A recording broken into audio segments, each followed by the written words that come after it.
So, American Idol we were talking about. Yes. And those early days, you described it like it was, you know, kids going on camp.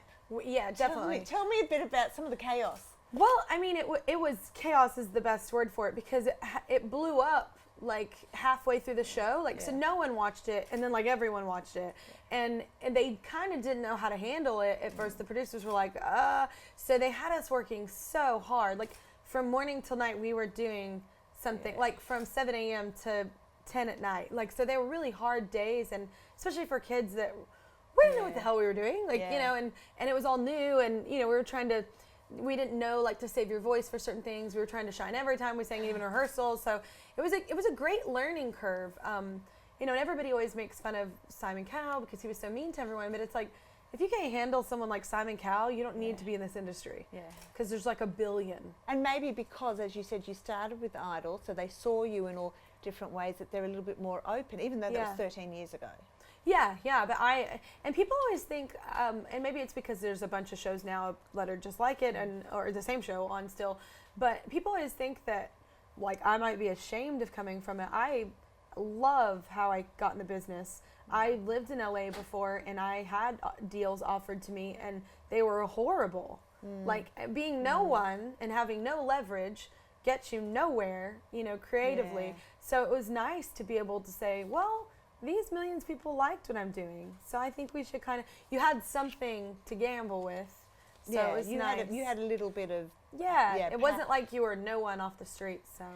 Would you change anything in the course of your career now, if looking... I mean, I'd love to say it had been a little easier, but but I don't think I would have. Yeah, I think the universe and God knows that I work like that. I like when people almost push against me. It makes me work harder. It makes me appreciate everything more. I think that I wouldn't be who I am if, you know, and as strong as I am, or the artist that I am now, if I hadn't have gone through it all. So, but no, I don't think I'd have changed. I think the thing maybe I would have is, I always tell young artists, I'm like, be careful who you surround yourself with, because I've worked with a lot of people that love me and love my talent and love what I do, but they wanted different goals. Like, I had one manager that wanted to manage the most amazing person in the world, like the most famous, and I don't want to be that girl. Like, I've never wanted to be that girl.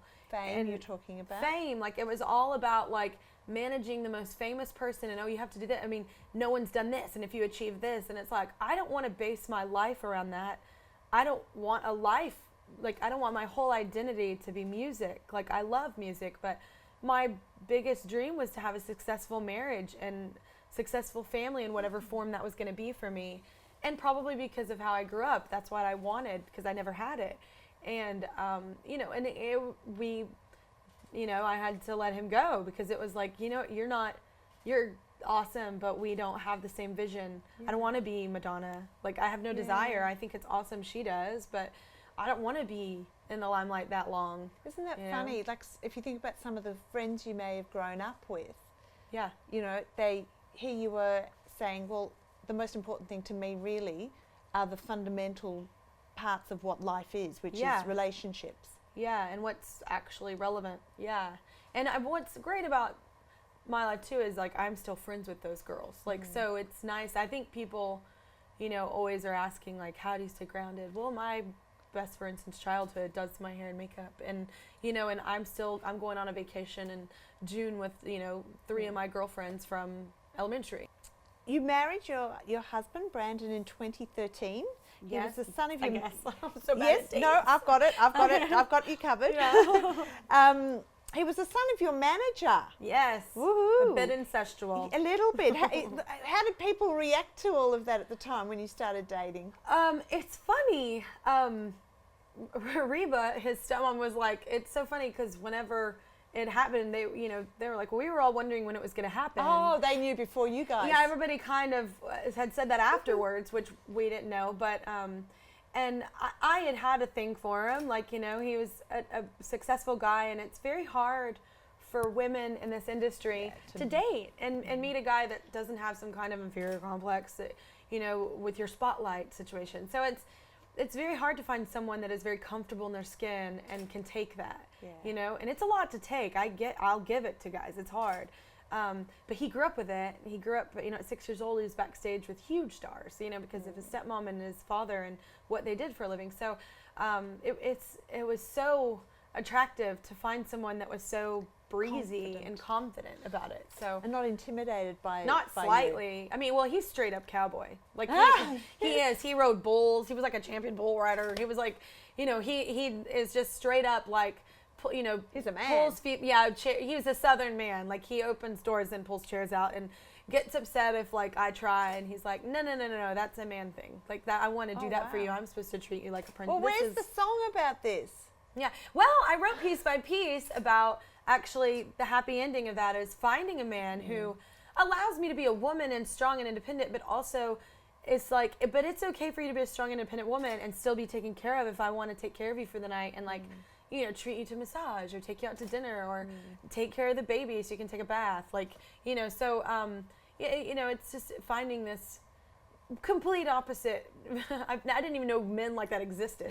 So yeah, I very much lucked out. So and when you also you became not only a wife but you became a mum as well. Yeah. So for the most of the time you knew. Oh no. Okay, so you were single, then you got married, and all of a sudden you had 2 children. Yeah. Well, we were dating, and he was like, I obviously have a 6-year-old and 11-year-old, and I was like, that's awesome. I love kids. Like, and I never thought I would be a mom. Ever. Like Ever. my mom still looks at me with my child and is like, whoa. Like, really? Yeah. Why? And not because I love children Yeah. and not because I don't love them. It's because I've always had a very gypsy mentality and very get up and go and do what I want. And when you're a mother, you can't. It's very much about your children. And I think the difference and the change in me is, first of all, I've had 13 years, well, at that point, 11 years or whatever, of selfishness, in the industry, of everything is about me. Like, in my camp, it all revolves around what my schedule is. And so is, Kelly Clarkson. So it's nice. It was refreshing almost to go to games and be a part of stuff that was not about you. me. It wasn't central around. Yeah, and it was refreshing, and I loved it. Do you see yourself as Miss Independent? Definitely, still. Yeah. And I love that about my husband too. Like on our very first date, it was like, he's been married and he knew what kind of was, their hiccup and what most young couples that get married at 21 are, and our big thing is we're not 2 halves that are a whole. He's a whole and I'm a whole, and we're a great team. Yeah. And we have our own lives and our, they obviously intertwine, but we have our own identity. And I think that's important because I think when you lose that, then you start molding, and then someone feels like they've given up something. And, I just don't want our lives to end like that. But that's great advice for young girls that are listening to this. Because often they say, oh, find a man. It's not about finding a man. Oh, girl, we have, I'm from the South in Texas, in the United States. So it's like some girls just go to college to find a man. I'm like, that is a very expensive way to find a man. Nope. We need to talk about those horrific post-baby comments that were thrown at you. Yeah. They basically fat-shamed you in the most horrific public way possible. Well, but I don't think it's different from any other time in my life in this industry. It's always that way. Like, it's never any harder, never any easier. I think it's always there. So you're saying that you were resilient to it? Oh, I'm saying, I grew up in a small town, and everybody always had something to say about your weight, your hair color, your religion, everything. Yeah, so I think it's just on a bigger scale. But I think in other people's eyes, they found it more horrific. Shocking. But in my eyes, it's like a Wednesday. Well, let me I want to tell everybody, because the way in which you responded was absolutely incredible to Katie Hopkins. You said, she's tweeted something nasty about me. That's because she doesn't know me. I'm awesome. That and I didn't tweet, tweet her. I don't know her. Okay. But I said that in an interview. You said that. Yeah. Okay. Oh, I thought it was in a tweet. I don't know her, but yeah. Yeah, but that was so empowering for so many people to hear, men and women. It was like, how have you gotten that way? Like, what have you done that you're at that point of your life that you can respond like that? It was brilliant. Well, and what you call brilliant, I call simple, You've right? got to understand it's not. Yeah, I don't understand. I guess because, I don't know, maybe it's just happened so much that, I mean, even on Idol, like, I was the biggest girl on Idol, and everybody was always commenting on that, and it's like, well, that's just who I am. What? Water off a duck's back? Yeah, I mean, and at the same time, too, like, maybe I have an unhealthy level of confidence. No, but don't ever say unhealthy. That is really I'm just saying, healthy. like, I really don't care, like, what people, I mean, you know what I do care about is when someone I love, like, is like, man, that wasn't your best show, and I'm like, oh, really? Cool. Yeah. That kills me, you know, but, you know. I suppose the reason I'm asking is that there are so many young girls who read our magazine, and we're always criticised about having too thin models, this and that. Here I have somebody who just is basically saying, love the body you're in.